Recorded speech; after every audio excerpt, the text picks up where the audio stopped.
রাতে রাস্তাতে চলার সময় হঠাৎ দেখা গেলাম এক বন্য পাখি। রাতের অন্ধকারে বুঝতে পারি না এটা কি জাতের পাখি এবং কি রঙের পাখি। আমি তখন হতবাক হয়ে গেলাম।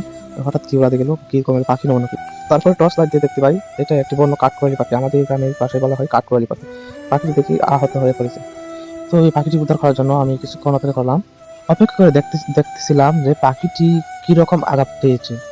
তারপর পাখিটির হাতে নেওয়ার জন্য কিছুক্ষণ চেষ্টা করলাম, দেখি এই দিক থেকে ওই দিকে যায়, ওই দিক থেকে এই দিকে আসে উড়া দিয়ে। তো উড়া দিতে পারে না। পাখিটির আসল সমস্যা হলো তার ডানাতে আঘাত পাইছে। তো আমি ওকে ধরি, আপনাদের একটু অপেক্ষা করেন, দেখেন পাখিটির অবস্থা কতক্ষণ পরে পরে এক জায়গা থেকে অন্য জায়গায়, অন্য জায়গা থেকে আরেক জায়গায় যায়। অবশেষে পাখিটি ধরতে আমি সক্ষম হয়েছি। পাখিটি হাতে নিয়ে বুঝতে পারলাম যে পাখিটির ডানার মাঝে প্রচুর আঘাত পেয়েছে।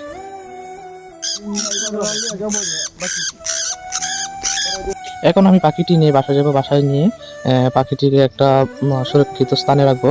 অবশেষে পাখি যদি সুস্থ হয় তাহলে পাখিটিকে নিয়ে আবার বনের দিকে পাঠিয়ে দিব। বাড়িতে যাওয়ার পর আমি আমার মার কাছে বললাম, আমি একটা পাখি আনছি, পাখিটিকে কোনো একটা স্থানে রাখতে হবে। তো আমার মাই সবকিছু করতেছে। কোথায় থেকে কাঁচা আনছে, কাঁচার মধ্যে পাখি রাখার জন্য আমার মাই সবকিছু করতেছে। তো দেখেন পিঞ্জা খোলার থেকে পাখি কি করতে হবে না করতে সব যত্নে আমাকে দেখাই দিতেছে। তো আমি আস্তে আস্তে ওইরকম ভাবেই দেখতেছি। পাখিটি আমার হাতে হাতে থাকে, লাফাইতে তার শিকার করতেছে। তো কিছুক্ষণ অপেক্ষা করলাম। অপেক্ষা করার পর দেখলাম যে কাঁচার কাজ সম্পূর্ণ হয়ে গেছে। তো আমি কাঁচাটা দেখতেছিলাম যে আসলে এই কাঁচাটাকে উপযোগীভাবে রাখা যাবে কিনা এই পাখিটিকে। তো আমাকে বলেছে যে এখন ওইটির ভিতরে ঢোকা যাবে। তো ওইটির ভিতর পাখিটি রাখার পর দেখতেছি যে পাখিটি এখন আমাদের স্থির হয়ে বসে রয়েছে। তো পিঞ্জারে একটু ভাঙা ছিল, তো এটার জন্য মেরামত করতে হবে আবার আমার। তো আমার বলতেছে যে এদিক দিকে তো কিছু একটা দিয়ে দিই, আমি বাহির করে দিই। তো এরা রাখার জন্য কোনো কিছু দিই আমি, আচ্ছা তাহলে আপনি দেন, আমি এই কাঁচাটাকে সম্পূর্ণভাবে আবার ঠিকঠাক করে রাখতেছি। আসলে কাঁচাটার অবস্থা প্রচণ্ড খারাপ ছিল।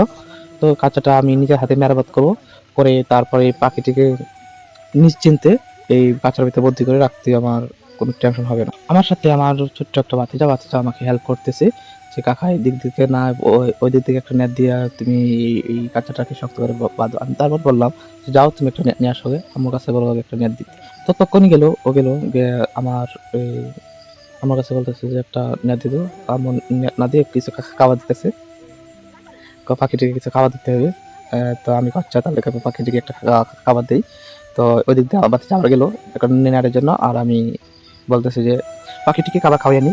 তো পাখিটি কখন কিভাবে এই অ্যাক্সিডেন্টের মধ্যে জড়িয়ে গেছে তা তো আমি জানি না। তাই আমি যত তাড়াতাড়ি পারি আমি পাখিটিকে কোনো একটা আদার খাওয়াই। আদার খাওয়ানোর পরে তারপরে যদি দেখি আরও কাজ করতে হবে তাহলে আমি ওই কাজের মধ্যে আবার মন দিব। পাখিটি তো নিজে নিজে খাবে না, তার জন্য আমি হাতে নিতেছি, হাতে দিয়ে তার মুখে দিতেছি। কিন্তু পাখির ঠোঁট অনেক ধারালো, তো অনেক ভারী আমার হাতের মধ্যে আঘাত করছে। তো আমি তারপরে ওকে খাওয়াইতেছি, কারণ আমি জানতেছি যে ওর থেকে কিছু বলতেছে না, যে তার আমি উপকার করতেছি। ও যদি জানতোই যে ওর উপকার করতেছি তাহলে ও নড়াচড়া করতো না। তো ওর জীবে নড়াচড়া না করতে পারি তার জন্য আমি দুই পায়ের আঙুলের মাঝে রেখে আমি ওকে খাবার খাওয়াইতেছি। তো ও দেখতেছি যে আর বেশি খাইতে পারতেছে না, তো ওকে পানি খাওয়াইতেছি। পানি খাওয়ার পরে দিয়ে আমি পিঞ্জার মধ্যে দিয়ে রেখে দিছি। এখন পিঞ্জার মধ্যে রাখার পর দেখতেছি উপরে চিমটি কেটে নিচের দিকে ঝুলে আছে। তো আমি চেষ্টা করতেছি যে ওকে এখান থেকে সরাতে।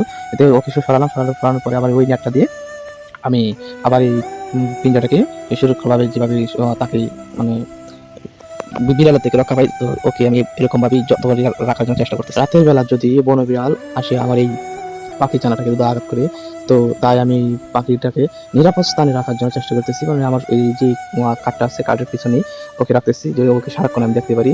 তো কোনো কিছু যদি প্রাণী আঘাত করে, তা আমি ওকে নিরাপদে বাঁচিয়ে নিতে পারবো। আমি পিঞ্জাটাকে খোলামেলা রাখবো না, তো এই জন্যই আমি বাড়ি থেকে কোনো একটা কিছু আনিয়া আমি এই পিঞ্জাটাকে আবার নতুন করে মেরামত করে রাখিব, যে পাখিটিকে কোনোভাবেই যেন বনবিড়াল কিংবা রাত্রি দৌড়াত্রি আসিয়া আমার এই পাখিটিকে কোনো ক্ষতিগ্রস্ত করে। তো আমি কাঁচার মধ্যে কিনার দিয়ে কোনো একটা কিছু দিয়ে বাচ্চাটাকে আটক করে রাখতেছি, যেন যদি কোনো প্রাণী আসে তাহলে যেন এটি পড়ার শব্দ আমি পাই। তো ওই দিক দিয়ে আমি আমার কাঁচার কাজ শেষ করে আমি এখন হাত মুখ ধোয়া, তারপরে আমি সকালে আপনাদেরকে দেখাবো যে কি করতে পারি এবং কি করতে হবে, তা আপনাদেরকে কমেন্ট করে জানাবেন। আমি তো এতে কিছু বুঝি না। আজকে ফার্স্ট আমি কোনো একটা পাখি ধরলাম। পাখিটির যত্ন নেওয়ার জন্য কি কি করতে হবে তা আপনারা আমাকে বলবেন। তো আমার তো সব কিছু জানা নাই, আপনারা আমাকে একটু হেল্প করবেন। তো কি কি করতে হবে তা আপনারা আমাকে অবশ্যই জানাবেন, যে পাখিটিকে আপনি কিভাবে পালবেন, কি করবেন না করবেন তা আপনারা আমাকে বলবেন। এই জন্যই আমি আপনাদের কাছে হেল্প চাইতেছি, যেন আপনাদের উচিত আমার এই পাখিটিকে সুরক্ষিতভাবে আকাশে উড়িয়ে দিতে পারি। তার জন্য কিন্তু আপনারা অবশ্যই আমার চ্যানেলটাকে সাবস্ক্রাইব করে দিবেন। আর যদি পছন্দ হয় তাহলে লাইক করবেন, আর নাহলে কমেন্ট অবশ্যই করবেন। কমেন্টে আপনারা জানাবেন যে আমি এই পাখিটিকে কি করতে পারি এবং কি করতে হবে, বুঝলেন? অবশ্যই কিন্তু এই কাজটা আপনাদের করতেই হবে। তো পরের পার্ট দেখার জন্য আপনারা আমাকে এক লাইক কমেন্ট করবেন, ওকে? যদি না হয়, পছন্দ না হয় তাহলে আর লিখতে হবে না, কারণ আমি আপনাদের ভিডিও দেওয়ার জন্য সবসময় প্রস্তুত থাকিব।